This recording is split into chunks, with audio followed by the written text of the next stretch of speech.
Cough syrup भेसळ प्रकरणी CBI चौकशी करता याचिका आहे। औषध सुरक्षा यंत्रणेत सुधारणा करा, नागरिकांची सरकारकडे मागणी आहे।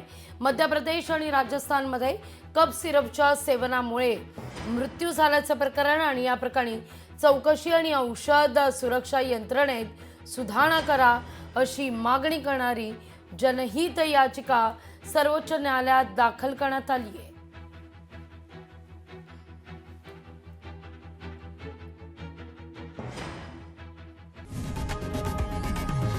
लोकशाही मराठी ऐका, पहा, जागरूक रहा।